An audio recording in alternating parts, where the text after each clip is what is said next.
Panginoon, salamat sa bagong araw na ito. Salamat sa bagong pag-asa. Salamat sa pagbibigay lagi sa amin ng mga bagay dahil sa pagmamahal ninyo. Panginoon, gusto naming magpasalamat dahil binigyan mo kami ng kaibigan para makasama, makausap at makaramay sa kahit anong pangyayari sa aming mga buhay. Salamat dahil po sa kanila gumagaan ang buhay kapag kasama namin sila. Alam po namin, Lord, na pinili mo sila carefully for us that they can be a big helping hand para sa aming mga buhay, Lord. Dahil alam namin na kilala mo kami at kilala mo ang aming pagkatao. Thank you for showing this person to us. Alam mo, Panginoon, na kami magkakasundo sa maraming mga bagay. Thank you for making our friendship strong all throughout the years. And Lord, thank you for making this person godly.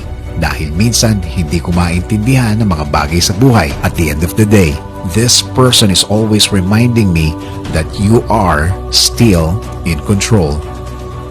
Salamat, salamat sa taong ito. At Lord, hindi lang ako nabibless sa kanya, kundi ang buong pamilya ko na lagi kaming isinasama sa kanyang mga dasal, na lagi siyang nangungumusta, na laging inaalam ang aking kalagayan and also my family. Lord, thank you sa lahat ng kaibigan sa mundo. Thank you for sending these people into our lives. Thank you for this kind of relationship. Thank you for making this person a blessing to my life.